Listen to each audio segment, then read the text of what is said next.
So present దానికి సంబంధించి ఒకవైపు నిందితుడిని అరెస్ట్ కూడా చేశారు పోలీసులు. 10th క్లాస్ విద్యార్థి ఈ హత్య చేశాడని పూర్తిగా నిర్ధారించిన తర్వాత విచారణ చేసి ప్రస్తుతమైతే అదుపులోకి తీసుకున్నారు. సో ప్రెజెంట్ మనం చూస్తున్నాం, విజువల్స్ లో కనిపిస్తుంది, బిగ్ టీవీ డిజిటల్ స్క్రీన్ మీద మనం చూస్తూ ఉన్నాము. ఎక్స్క్లూసివ్ గా ఒకవైపు బాలిక ఏదైతే బాలిక చంపబడిందో, బాలిక హత్యకు గురైందో, ఆ బాలిక యొక్క పేరెంట్స్ అక్కడ పిఎస్ ముందర, పోలీస్ స్టేషన్ ముందర బైఠాయించి నిరసన వ్యక్తం చేస్తున్నారు. పెద్ద ఎత్తున అక్కడికి స్థానికులు కూడా చేరుకున్నటువంటి దృశ్యాన్ని మనకు కనిపిస్తుంది. 15 ఏళ్ల పిల్లాడు కిరాతకంగా మర్డర్ చేస్తాడా, డబ్బుల కోసం ఎంతకైనా తెగిస్తాడా? 10 ఏళ్ల చిన్నారి సహస్ర హత్య కేసులో ఈ కిల్లర్ మైండ్ సెట్ ఇప్పుడు షాకింగ్ గా మారింది. సో దానికి సంబంధించి ప్రజెంట్ మనం చూస్తున్నాం, నెత్తురు చూస్తూనే భయపడే వయసులో ఇలా నెత్తురు పారించాడు.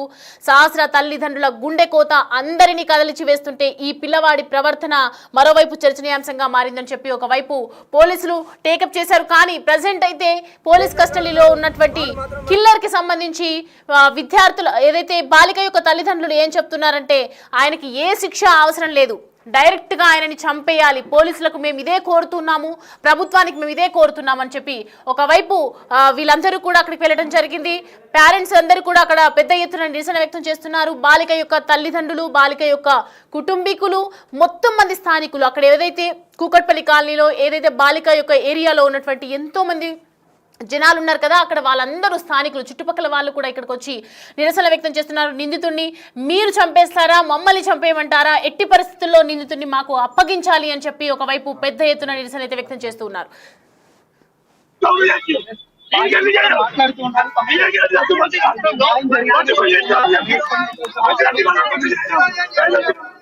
నా ముంగట చంపండి, మా ముందు చంపండి, టీవీలో అందరి ముందు చంపండి, అదే డిమాండ్ చేసేది. డిమాండ్ చేయడానికి ఏం లేదు ఇక్కడ. ఏముంటుంది చెప్పండి, ఒక తల్లి ఆవేదన ఏముంటుంది చెప్పండి. ఒక 1 hour లో ఒక మంచి పిల్ల మీరు చూసుంటారు, ఏం ప్రాబ్లం ఉంది నా పిల్లకి చెప్పండి. నేను ఎందుకు డిమాండ్ చేయకూడదు? ఏం ప్రాబ్లం ఉంది ఆ పిల్ల? నా పిల్లకి ఏమైనా తక్కువ చేశాను? చిన్నప్పటి నుంచి డబ్బులు పెట్టి పెట్టి పెట్టి అంత పెద్ద చేసుకొని ఎందుకు ఊరుకోవాలండి? ఆ అబ్బాయి అట్లా చేస్తుంటారు. అట్లీస్ట్ ఒక చిన్న బ్యాట్ కోసం చేస్తారా? రేపు చిన్న చాక్లెట్ కోసం కూడా చేస్తారని వదిలేస్తారా? తల్లిదండ్రులకు కూడా శిక్షించాలండి. ఎందుకంటే సార్ చెప్పారు కదా, సెల్ తెచ్చుకున్నాడు అప్పుడు అడిగారంట, అంటే అప్పుడే దండించుండి చాలా ఘోరంగా చేసుంటే గనక ఇప్పుడు ఇంత అయ్యేవాడు కాదేమో అని నేను అనుకుంటున్నానండి. ఖచ్చితంగా పేరెంట్స్ కూడా ఉంటుంది, పేరెంట్స్ కూడా శిక్షించాలి.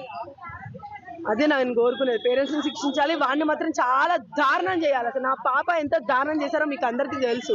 నేను చెప్పాల్సి స్కూల్ టీచర్స్ కూడా చెప్పాలి. స్కూల్ టీచర్స్ మా బాబు కూడా చదువుతున్నారు, మీరు వెళ్ళి ఇంటర్వ్యూ తీసుకోండి, ఎలా ఉంటాడు ఏంటి, వాళ్ళు కూడా చూస్తుంటే పేరెంట్స్కి చెప్పాలి కదా. ఇప్పుడు పేరెంట్స్ కాకపోతే టీచర్స్ కైనా తెలుస్తుంది మెంటాలిటీ ఏంటి అనేది.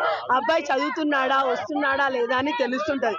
సో పేరెంట్స్ అయినా ఇన్ఫార్మ్ చేయాలి కదా, చుట్టుపక్కల వాళ్ళకి కావచ్చు. కానీ పేరెంట్స్కి చెప్పుంటే వాళ్ళని దండించలేరా అని నేను క్వశ్చన్ చేస్తున్నానండి. ఒక యాజ్ ఏ పేరెంట్ గా నేను క్వశ్చన్ చేస్తున్నాను.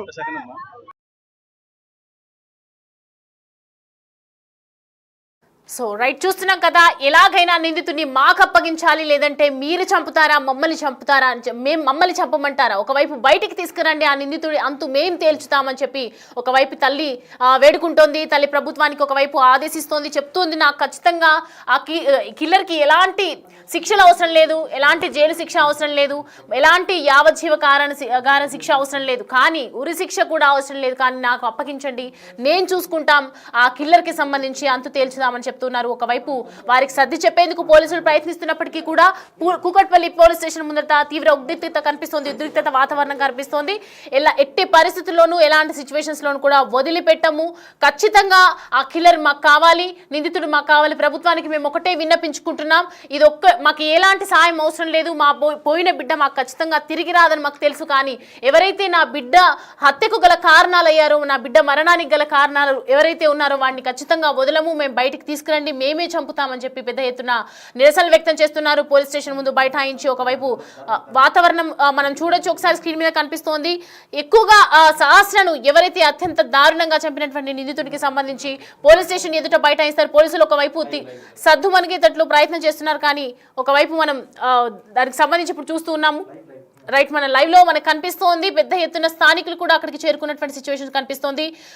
సహస్రాన్ని చంపినట్లే, ఏ విధంగా సహస్రాన్ని నా కూతుర్ని చంపి పొడిచి కత్తిపోట్లు పొడిచి చంపేశాడు, రక్తపు మడుగులో పడిపోయినటువంటి నా బిడ్డని అలా చూసేసరికి గుండె పగిలిపోయింది మాకు. సో ప్రజెంట్ ఎలా అయితే అనుభవించింది నా కూతురు చనిపోయే ముందు, నా వాడు కూడా అలాంటి సిచ్యువేషన్స్ కి గురవ్వాలి, వారిని కూడా మేము అలాగే చంపాలి అని చెప్పి పెద్ద ఎత్తున నిరసన వ్యక్తం చేస్తున్నారు. స్థానికులు కూడా అక్కడ చుట్టుపక్కల వాళ్ళ ఇంటి దగ్గర మనం చూసాం, కూకట్పల్లి ఏరియాలో ఉన్నటువంటి పూర్తిగా అక్కడ ఉన్నటువంటి స్థానికులు కూడా అందరికి చేరుకొని కుటుంబీకులు కూడా అక్కడ చేరుకున్నారు.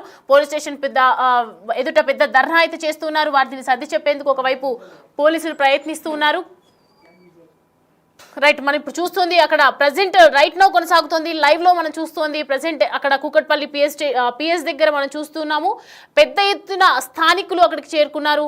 ఎంతో మంది పోలీసులు కూడా అక్కడ వాళ్ళకి సర్ది చెప్పే ప్రయత్నం చేస్తున్నప్పటికీ కూడా స్థానికులు వినేలా అయితే కనిపించట్లేదు. దానికి సంబంధించి విజువల్స్ చూద్దాం.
చాలా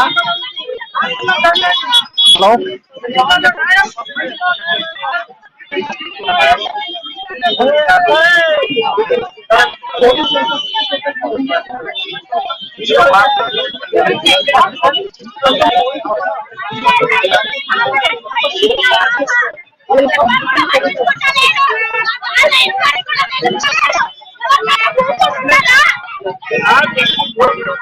हमारी चाहिए